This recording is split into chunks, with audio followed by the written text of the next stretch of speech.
The following is a fan-based review. All materials discussed are property of Toei Inc., Bandai, and Saban Entertainment. Hey everybody, welcome to another episode of Tokucast Review. Review time!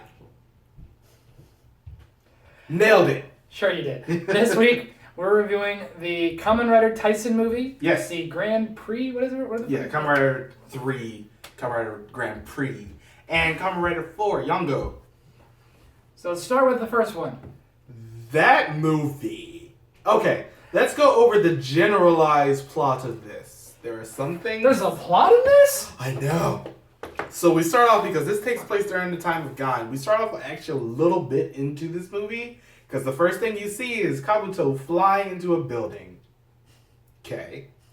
And then, no, you see Kabuto flying into a building, he beats a Showa Rider, and then... No, he beats up Stronger, because, Kabuto Beetle and Kabuto Beetle. So they end up fighting. Kabuto ends up clocking up and beating the hell out of Stronger. And then who beat Kabuto? Somehow he loses. To who? Sky Rider. How does that even happen? Did they just They wrote themselves into a corner when they made Kabuto too powerful. That's a rant for another day. Oh my god, that'd be a great rant though. What the fuck happened to Kabuto? We're all going to be upset. It's not just going to be me that time. No, but you're always funnier. I'm upset. Okay. Breathe. Yeah, getting back to this, then we end up seeing Jay comes in, and, Forza ends up beating Sky Rider. Forza ends up beaten by Jay, and then Guy comes in and turns into Suika Arms and beats Jay. And then we go back a little bit, we find out that apparently this whole plot ends up revolving around some other Kamen Rider called Kamen Rider 15, who has all of the... Kamen Rider Lock Seeds? Yeah, he has all the Kamen Rider Lock Seeds for the Heisei era. And then another writer ends up showing up, and oh my god. Hello! It's me, Dec-I. I'm in this movie now. This movie is now mine. Welcome to Dec-I. I might need rescuing. Tsukasa is here. Welcome to my new movie. It's been 5 years since I've been on the actual screen. No, it hasn't. Shut up.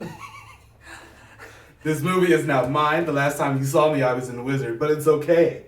Toei just rings a bell and I just show up because, you can't mention Dec-I in the movie without me actually wanting to be there. So hello! Welcome to Kamen Rider Taisen, Dec-I, the movie. What about that whole story plot with Fies? Shut up. Okay, I'm leaving now. I have to go film Garo, so you won't see me for a few years, and then I'm going to go have a baby. Bye! I don't know what the hell just happened. Back to this movie. We had a Dec-I poltergeist. Oh, well, that thing always ends up happening. You can't mention Dec-I wanted to be in a movie, and then he just shows up at the Toei studio. I mean, it's either Dec-I or Den-O. No, it's never Den-O. Really? It's never. It's Imogines. But it's never Den-O. Fair enough, because Den-O just seems to take over any movie he's in sometimes. It's very, very true. But then Dec-I shows up in this movie, just like he did at the end of Wizard for those two final episodes. Yeah. Okay, we're good.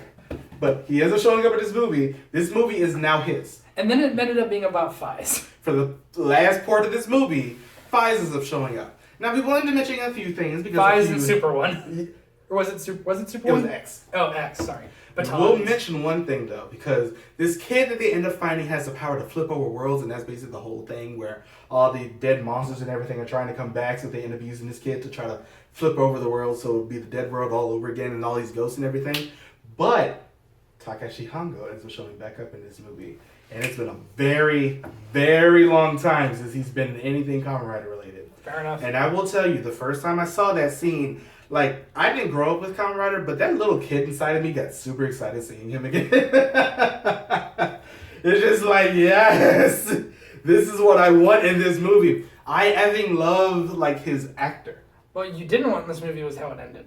We'll talk about that in a second, because there's this gigantic thing where the Showa Riders end up blaming the Heisei Riders for all of this happening, and the Heisei Riders blame all the Showa Riders for this happening. And guess what? It's Shocker!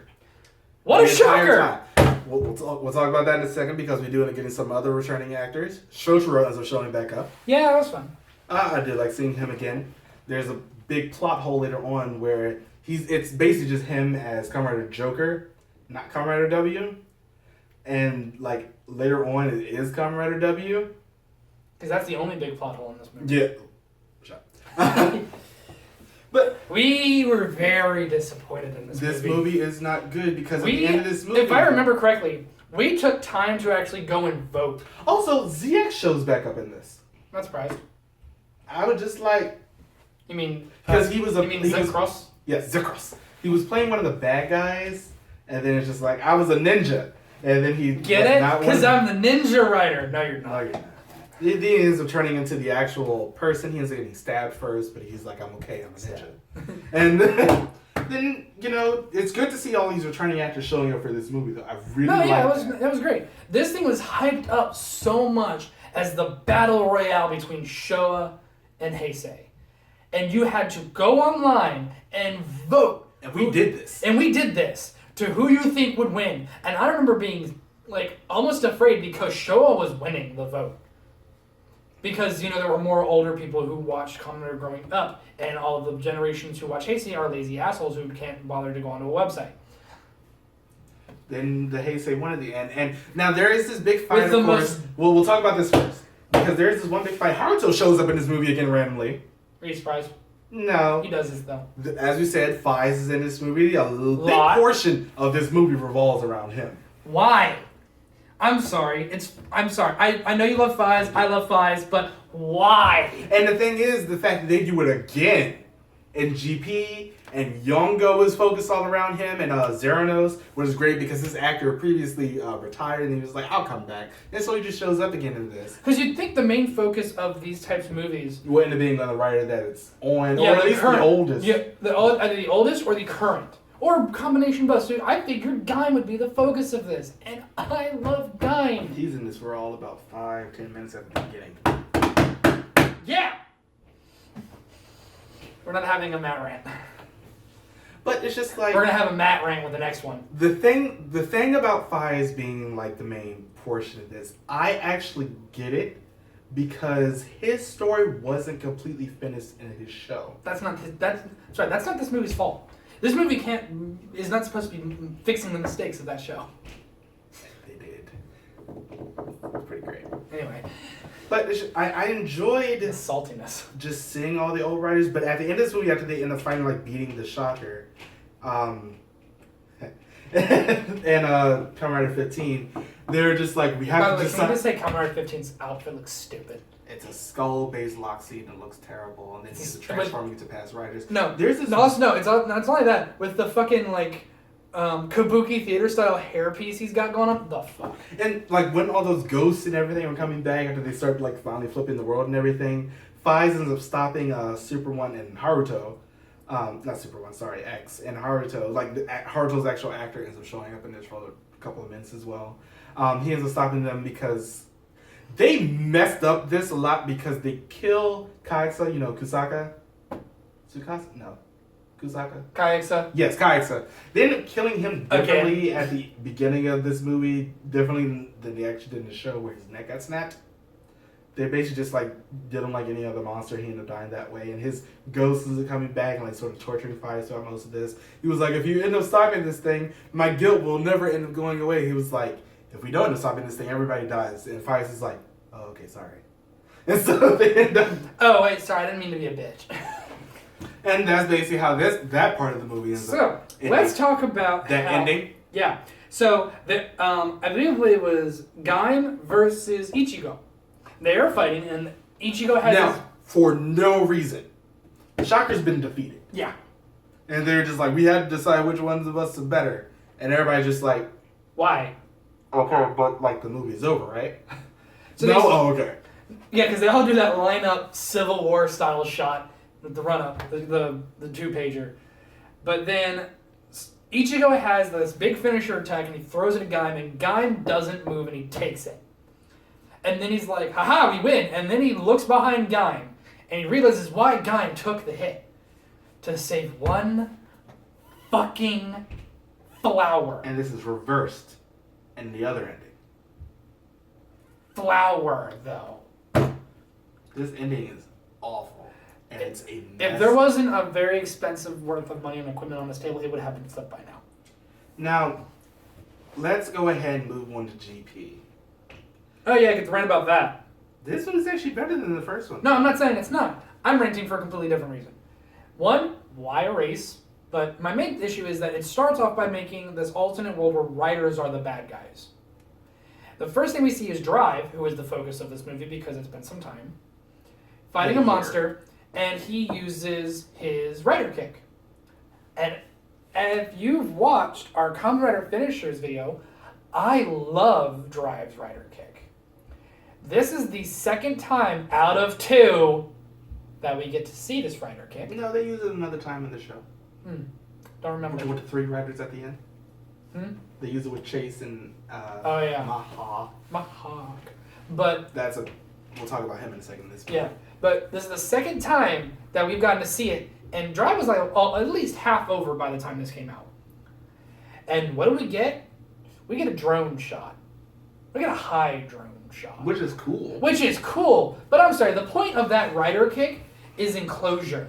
You are enclosed in this claustrophobic inducing space of a car going around you. So first off, because I love Drive, fuck you, director. Fuck you. You may continue.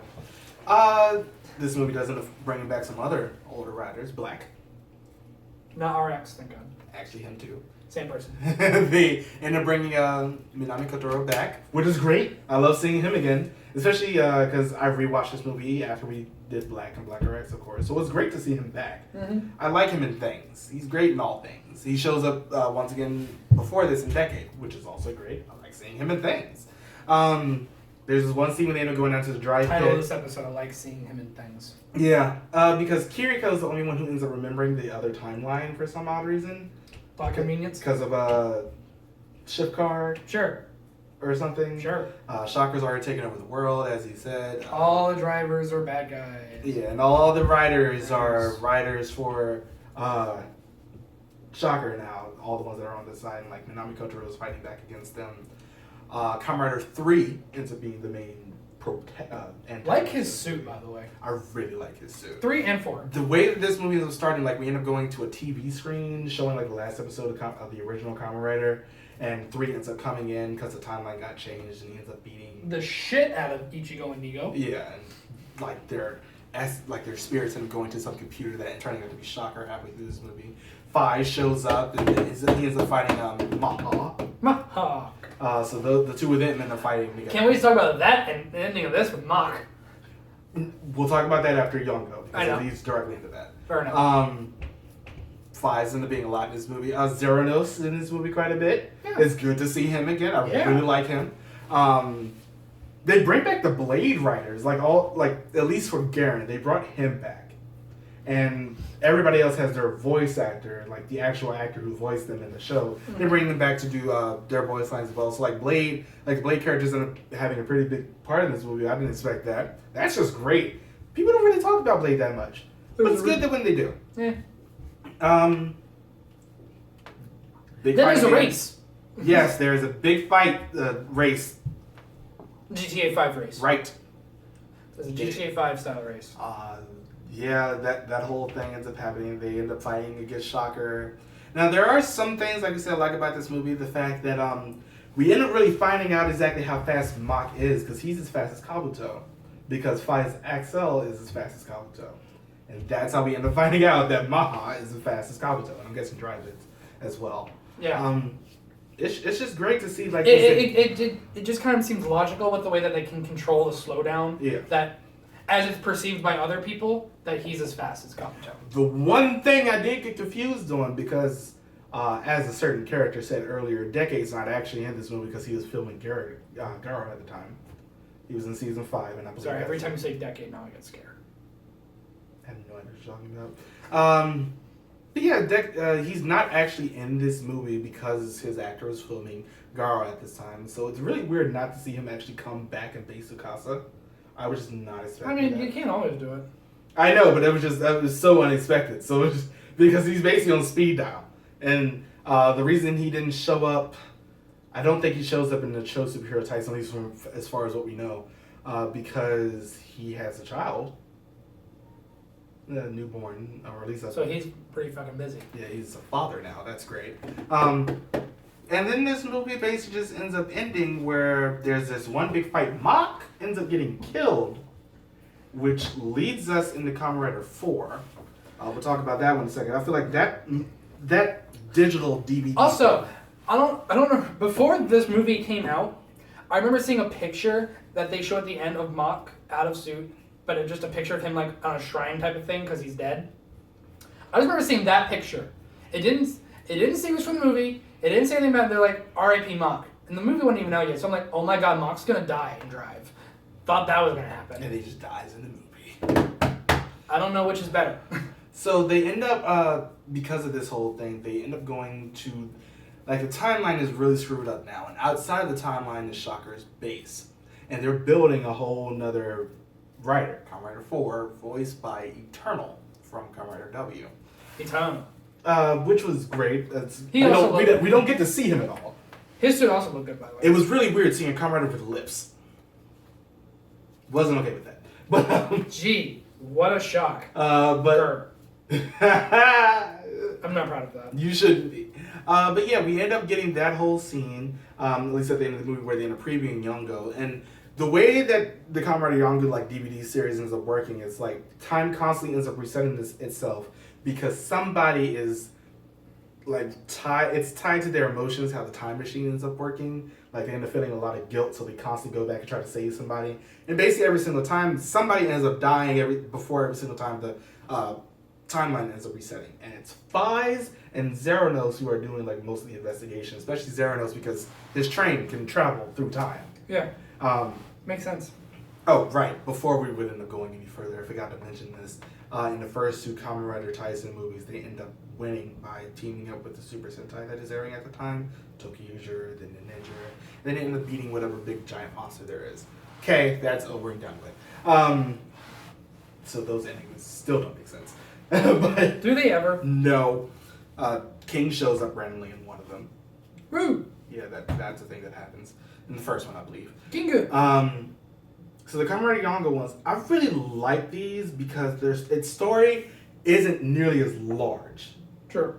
So it's very contained. It's just Drive, Mach, Fies, and Zeranos.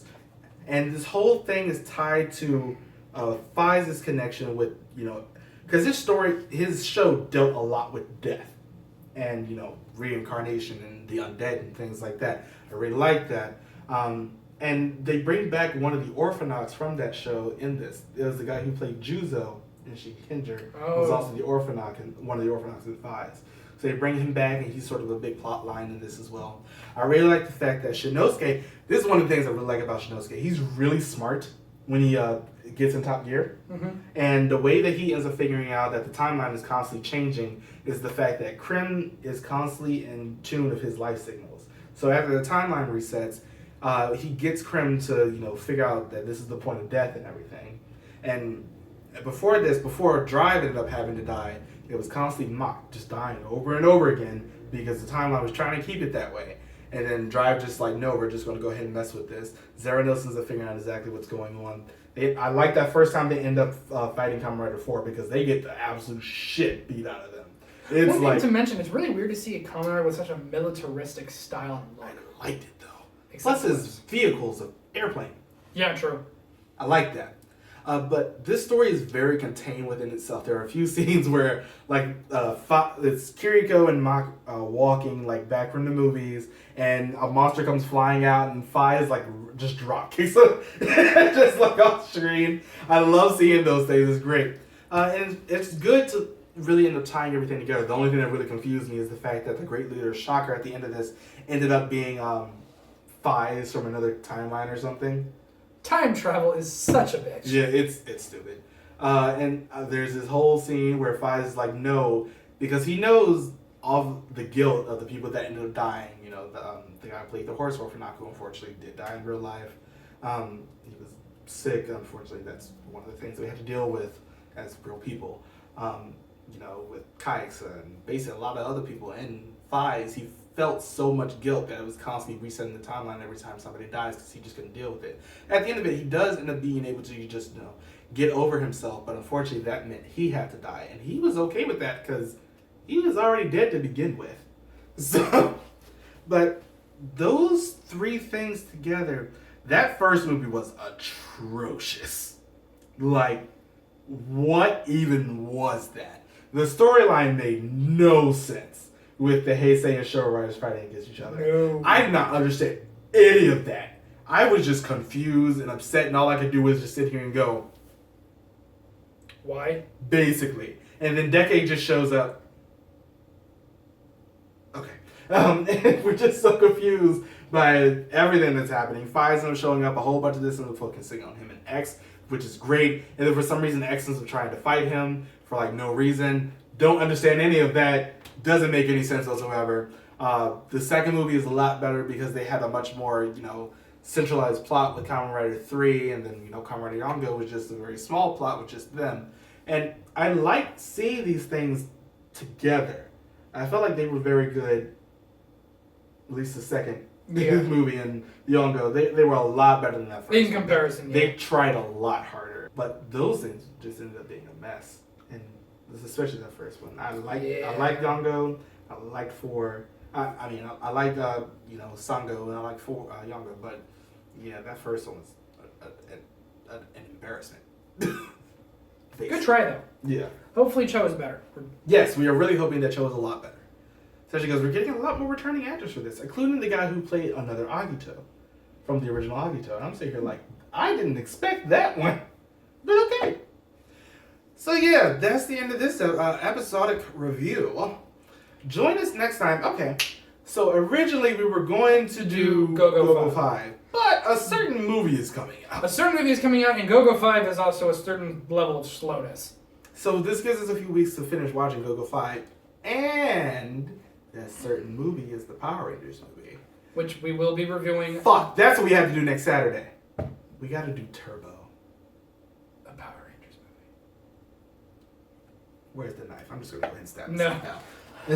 We will look into it, but we're pushing back the Sentai review in light of having to only do one review, and because we're gonna be reviewing Power Rangers as soon as it comes out. We're gonna watch it the day it comes out. Marcus and I are gonna go see it the opening night. Jacob's gonna go see it the next day, pretty much on the 24th, and then we're gonna record it on the 25th and have it released by the 26th. Yep. But yeah, Go-Go 5's been delayed a bit just so we don't kill ourselves. Plus, we wanted to get this review out to you guys on time. Yeah, we wanted to get, especially when it comes to movies like this, the longer we wait, the less relevant it gets. Yeah, and we really want to do this one. We really just want to give you our first impressions on this movie, because this is not something that we can go back and watch again like everything else. So unless we go pay for it again. No. And not with these movie prices, Jesus Christ. But this has been our review. We hope you understand the delay in Go-Go 5.